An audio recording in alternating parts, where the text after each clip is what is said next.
Neutrinos e origem do universo. 28 de novembro de 2016. Esquema do experimento Double-Shoas, que está obtendo resultados pioneiros sobre propriedades dos neutrinos.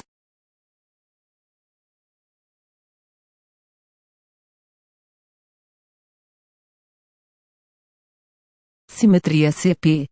Um experimento destinado a medir as mutações que os neutrinos sofrem, passando de um tipo para outro, está ajudando os físicos a preencherem uma das grandes lacunas do modelo cosmológico padrão, o modelo do Big Bang, porque a matéria existe, se o modelo propõe que matéria e antimatéria foram criadas em quantidades iguais no nascimento do universo.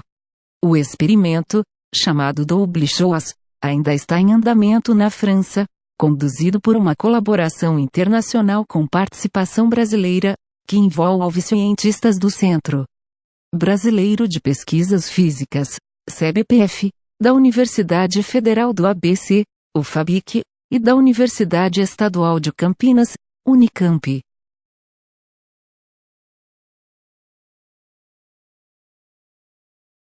Para a equipe, os experimentos feitos até agora forneceram conhecimentos cruciais para a compreensão do fenômeno que possibilitou a constituição do universo material.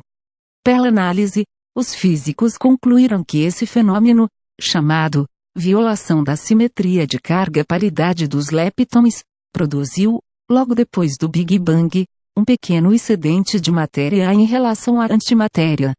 E é esse excedente o que compõe, atualmente, o universo conhecido.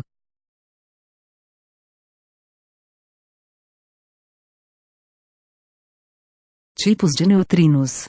Existem 3 tipos ou sabores de neutrinos: o neutrino do elétron, o neutrino do muon e o neutrino do tau.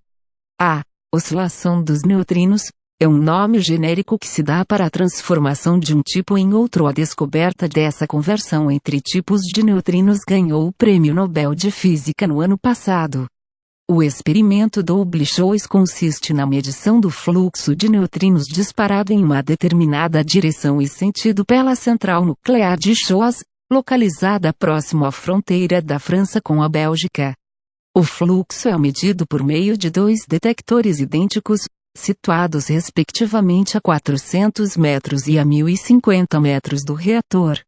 A diferença na quantidade detectada permite calcular a transformação de um tipo de neutrino em outro e o ângulo de mistura entre os tipos. A medição precisa desse ângulo de mistura, identificado pela sigla θ13, é um dos objetivos principais do experimento Double-Shoas, não apenas pela informação acerca da natureza intrínseca dos neutrinos como, principalmente, por sua conexão com a violação da simetria de carga-paridade nos leptons, que teria produzido o excedente de matéria que constitui o universo.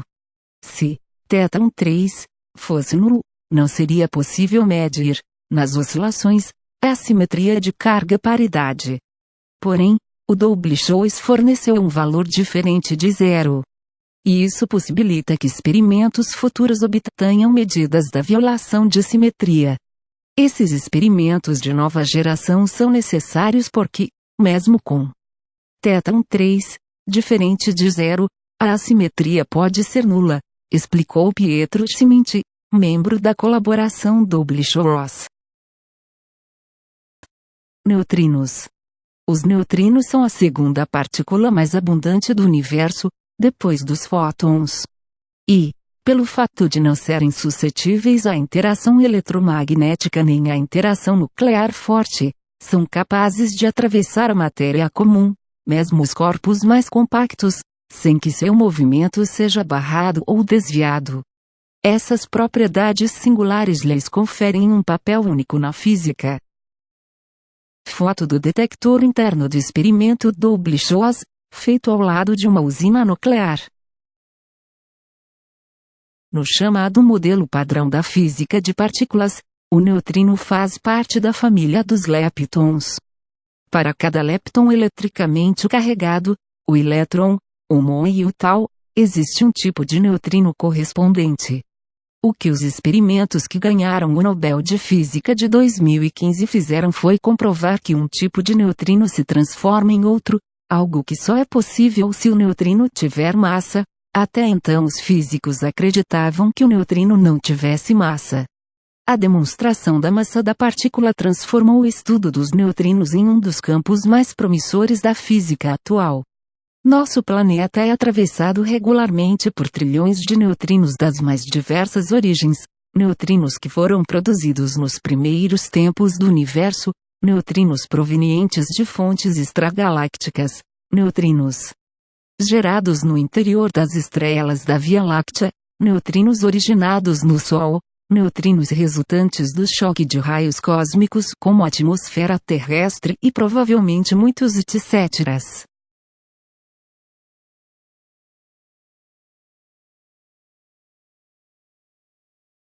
Decaimento beta.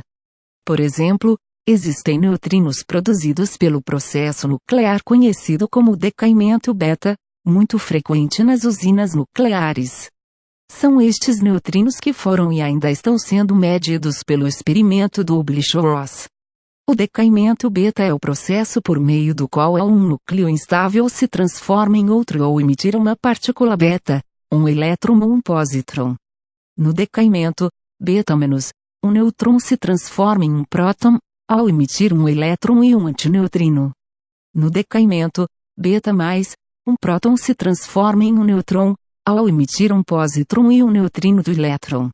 Além desses dois tipos de decaimento, a transformação pode ocorrer também por meio da captura eletrônica. Nesta, um próton se transforma em um nêutron, ao capturar um elétron e um neutrino do elétron.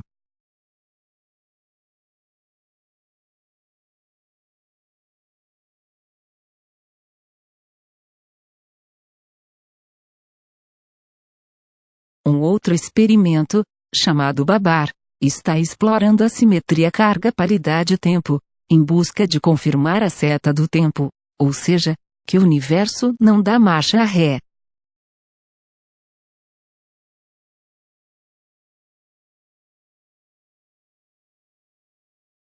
Devido à grande potência da central, o fenômeno é bastante expressivo em Ross. E o experimento do Oblish-Ross foi montado para medir a transformação de neutrinos do elétron em outros neutrinos ao se afastarem da fonte que os gerou. O experimento deverá se prolongar por ainda mais um ano. Mas já proporcionou medidas muito importantes do ângulo de mistura θ13. E isso suscita muita expectativa em relação ao estudo da assimetria entre matéria e antimatéria. A violação da simetria de carga-paridade explicaria por que observamos matéria e não antimatéria no universo, finalizou Schmidt.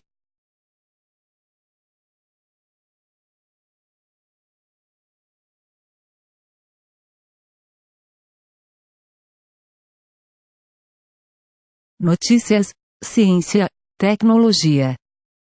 Canal Bom Temate, AGC.